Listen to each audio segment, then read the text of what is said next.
من کان آخر کلامہ لا الہ الا اللہ دخل الجنہ، نبی صلی اللہ علیہ وسلم نے فرمایا جس کا آخری کلام لا الہ الا اللہ تھا وہ جنت میں داخل ہوگا۔ لیکن بہرحال علماء نے اس حدیث کی تشریح میں لکھا ہے کہ اس سے وہ مراد ہے جو کبیرہ گناہوں سے بچتا ہو، تو اس طرح کی حدیثوں کا یہ مطلب ہوتا ہے۔ لیکن بہرحال حدیث کے ظاہری الفاظ یہی ہیں، اللہ کی رحمت سے امید لگائی جا سکتی ہے کہ شاید اللہ تعالیٰ، کیونکہ یہ بھی توفیق بھی ملنا بڑی بات ہے۔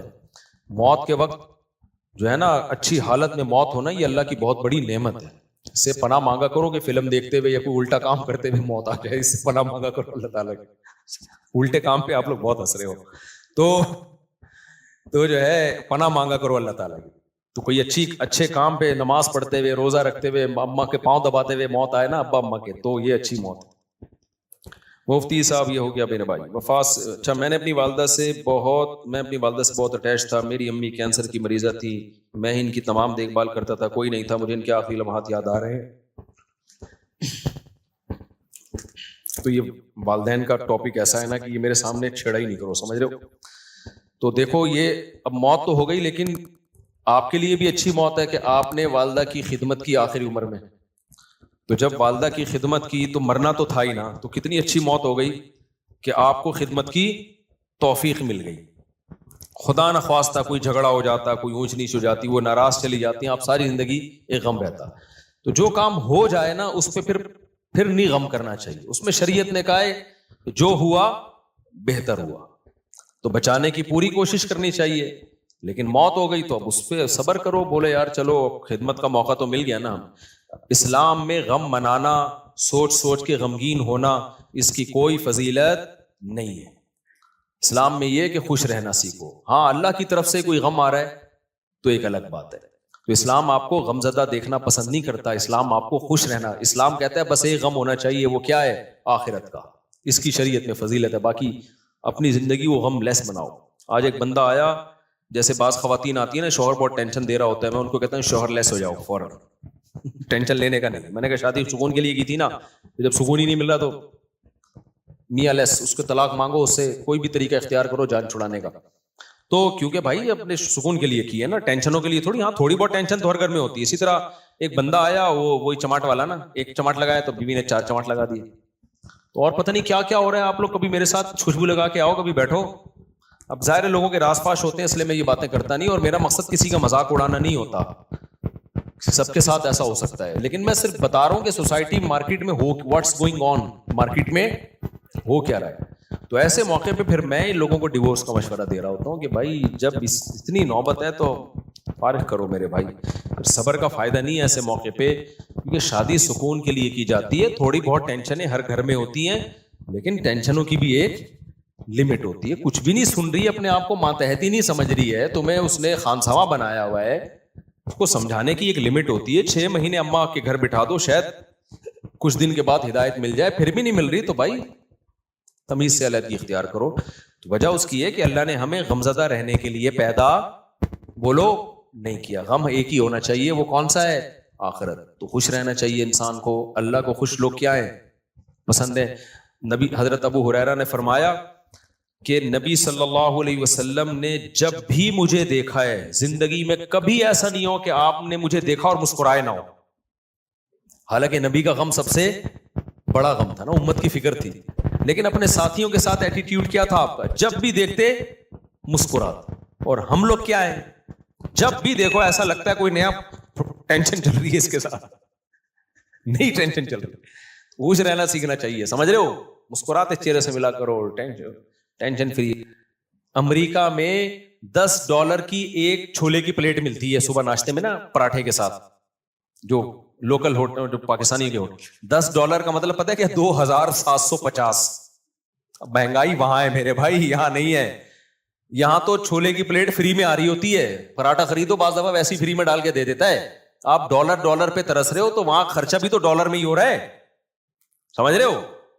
تو اس لیے پاکستانی کرنسی میں اگر کما رہے ہو تو کھا بھی کس میں رہے ہو؟ اسی میں۔ وہاں جاؤ گے تو ڈالر میں کماؤ گے تو کھاؤ گی بھی کس میں؟ میں جاپان میں جو فاسٹ ٹرین میں بیٹھا ہوں نا، میں یہ آپ کرو انجوائے، اس کا ٹکٹ پتہ ہے کتنے کا تھا؟ جب مجھے پتا چلا میرے وہ چھوڑ گئے۔ میں نے کہا ٹانگا گدا رکشا صحیح ہے میرے بھائی, یہ بس دکھانے کے ہیں.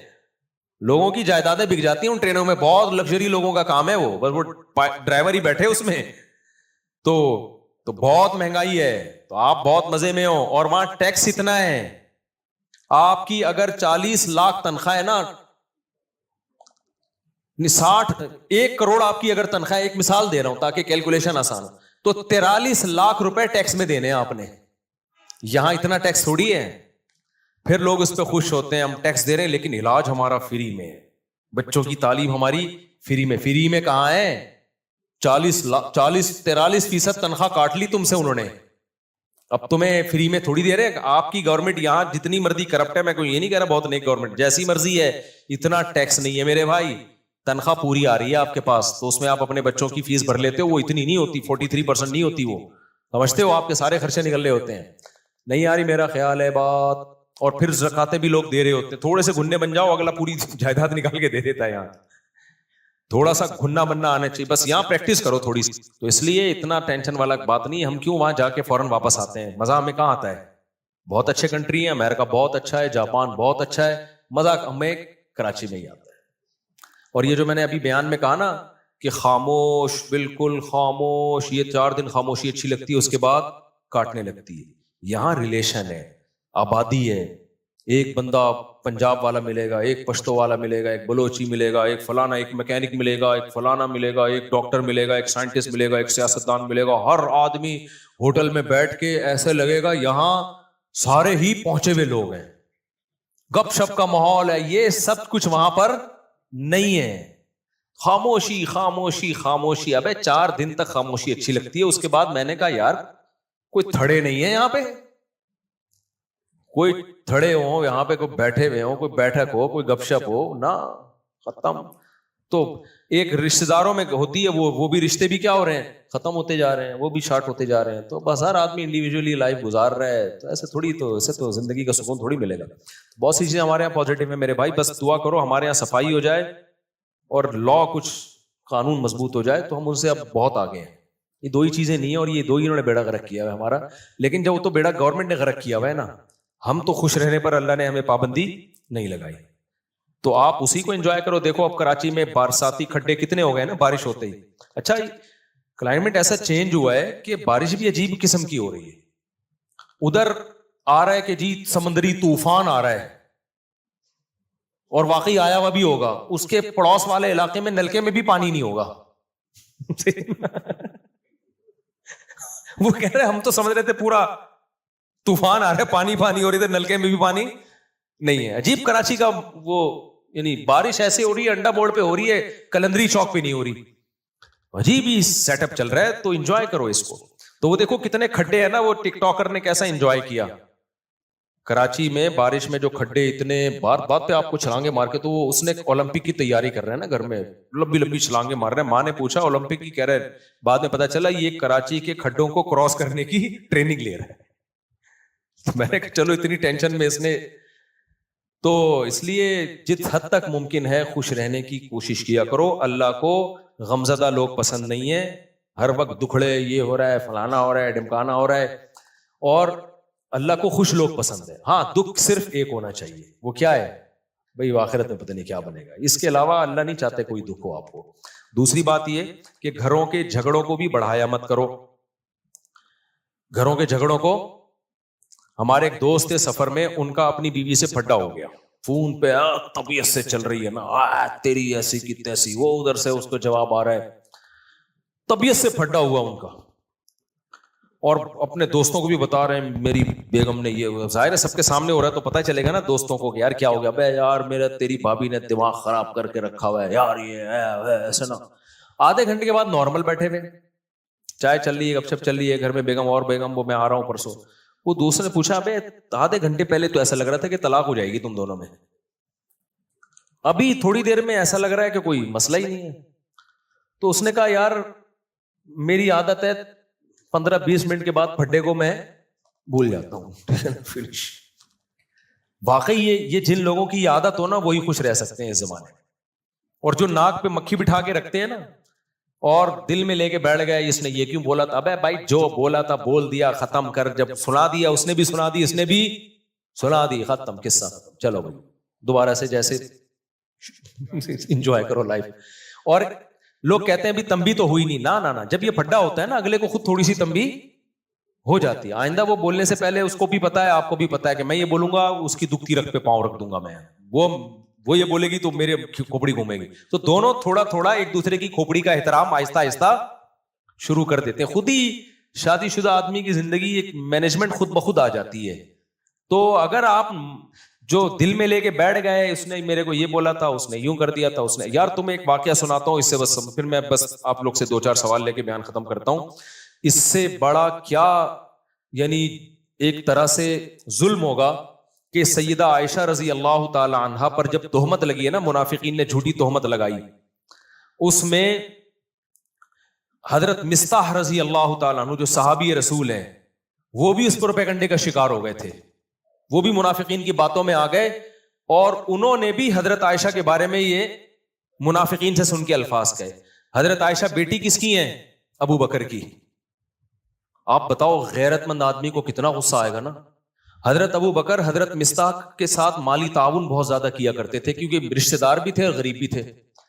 جب حضرت ابو بکر کو پتا چلا نا میری بیٹی کے بارے میں انہوں نے یہ الفاظ کہے ہیں, تو حضرت ابو بکر نے قسم اٹھائی کہ آج کے بعد 1 روپیہ نہیں دوں گا. یعنی میں خرچ کر رہا ہوں ان پہ اور میری بیٹی پہ یہ بھی تہمت میں شریک ہو گئے. بعد میں جب قرآن کی آیتیں نازل ہوئیں, حضرت مصطح نے توبہ کی اور بہت گڑ گڑائے اللہ کے سامنے, توبہ کی. لیکن ابو بکر رضی اللہ تعالیٰ عنہ قسم اٹھا چکے تھے ان پہ میں خرچ نہیں کروں گا, میں نہیں خرچ کروں گا ان کے اوپر. لہذا انہوں نے کہ بھائی ٹھیک ہے آپ نے توبہ کر لی لیکن یہ ہلکا جرم تو نہیں ہے نا.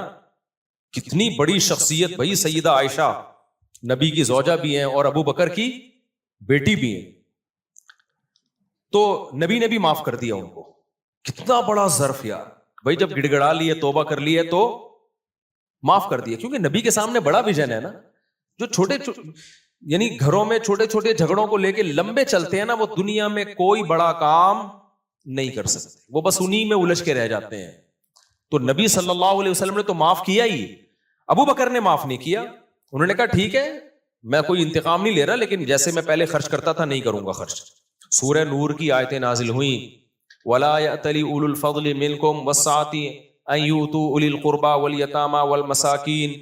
فرمایا اللہ تعالیٰ نے کہ تم میں جو قرابت دار ہیں تو جن لوگوں نے ان پہ خرچ نہ کرنے کی قسم اٹھائی ہوئی ہے وہ اپنی قسموں کو توڑ دیں. الا تحبون ان یغفر اللہ لکم, کیا تم چاہتے نہیں ہو کہ اللہ تمہاری غلطیوں کو بھی معاف کرے. یعنی تم یہ چاہتے ہو نا کہ اللہ تمہاری غلطیوں کو بھی معاف کرے. یہ کس کو تنبیہ ہو رہی تھی؟ ابو بکر کو. اللہ نے نام نہیں لیا. اللہ میاں بھی کیسی دیکھو نصیحتیں کرتے ہیں نا, عزت کا خیال کر کے جنرلی بتا رہے ہوتے ہیں کہ کوئی کسی رشتہ دار پہ خرچ کرتا تھا اور قسم اٹھا لی ہے کہ نہیں کروں گا, تو وہ قسم توڑ دے اور خرچ کرنا شروع کر دے, معاف کر دے. وَلْيَعْفُوا وَلْيَصْفَحُوا, چشم پوشی سے کام لیں, درگزر کرے. الا تحبون ان یغفر اللہ لکم, کیا تم نہیں چاہتے کہ اللہ بھی تمہاری غلطیوں کو معاف کرے. جب یہ آیت نازل ہوئی ہے ابو بکر نے کہا کیوں نہیں ہے اللہ, میں چاہتا ہوں تو میری غلطیاں معاف کر. یعنی اگر میں ان کو معاف کروں گا تو کل تو قیامت میں میری غلطیاں بھی معاف کرے گا, تو کیوں نہیں معاف کروں گا میں. کتنی بڑی غلطی کو معاف بھی کیا اور دوبارہ حضرت مصطح کو پر صدقہ کرنا شروع کر دیا. تو جو آدمی معاف نہیں کرتا نا, بغض رکھتا ہے, وہ ڈپریشن اور ٹینشن میں رہتا ہے. اور جو دماغ کو صاف اور پاک کر کے سوتا ہے کہ یار جو تھا قصہ ختم, تو وہ ڈپریشن سے آزاد ہوتا ہے. تو ہم لوگ جھگڑوں کو لے کے بیٹھے رہتے ہیں اتنے لمبے لمبے, کس نے میرے کو یہ بولا تھا, اس نے میرے کو یہ بولا تھا, اس نے مجھے یوں کیا تھا. ابے چھوڑ دے یار, ٹھیک ہے اپنے آپ کو بھی ریلیکس کر, دوسرے کو بھی ٹینشن سے باہر نکال. تو اس لیے میرے بھائی خوش رہنا سیکھو, اور جس آدمی کے دل میں کینہ ہو, بغض ہو, چیزوں کو لے کے بیٹھتا ہو, وہ کبھی بھی خوش نہیں رہ سکتا, چلتا کڑتا ہی رہتا ہے, منفی باتیں ہی کرتا رہتا ہے.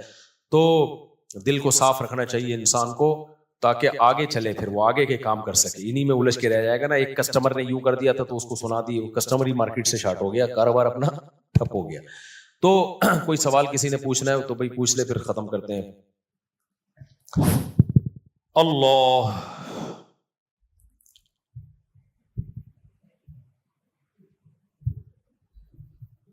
یہ جو میں نے اپنا قصہ سنایا تھا نا اپنے والد صاحب کا, اس پہ لوگوں نے بڑے کلپ چلائے, امریکہ تک میں پھیل گیا. نہیں, میں نے کہا تھا میرے والد صاحب سے تھوڑی میں نے اونچی آواز میں بات کی, آج کے بیان سے متعلق ہے یہ. میں نے بتایا تھا نا میری ایک دفعہ والد صاحب سے اونچی آواز میں بات ہوئی تو میں نے سوتے ہوئے والد صاحب کو اٹھا کے معافی مانگی. یہ کلپ بڑا وائرل ہوا, اچھا ہے. اس میں ایک بات میں بتانا بھول گیا تھا, جب کلپ وائرل ہو ہی گیا, ایک منٹ بیٹا, یہ عمل میں نے اپنے بڑے بھائی کو دیکھا تھا یہ کرتے ہوئے. میرے بڑے بھائی کے ساتھ اس طرح والد صاحب نے ایک دفعہ ہاتھ بات اٹھایا تھا ان کے اوپر, تو شاید ان کی زبان اڑ گئی تھی. تو میں نے اپنے بڑے بھائی کو دیکھا کہ انہوں نے جا کے والد صاحب سے معافی مانگی. تو یہ میں بتا رہا تھا نا کہ جو چیز دیکھتا ہے انسان وہ سیکھتا ہے. تو مجھے اپنے بڑے بھائی کا یہ عمل میرے دماغ میں انسٹال ہو گیا تھا کہ یار اگر بڑوں سے کبھی ایسا ہو بھی جائے تو معافی مانگی جاتی ہے. تو اس لیے میں کہتا ہوں کہ اپنے ماں باپ کی خدمت اپنے بچوں کے سامنے کر لو تاکہ تمہارے بچوں کو پتا چلے کہ انہوں نے بھی تمہیں بڑھاپے میں سنبھالنا ہے. سمجھتے ہو گے نہیں سمجھتے؟ اپنی ماں کی خدمت اپنے بچوں کے سامنے کر لو تاکہ بچوں کو پتا چلے کہ جو تمہاری بیٹیاں ان کو پتا چلے کہ بھئی ہم نے بھی اپنی ماں کو بڑھاپے میں سنبھالنا ہے.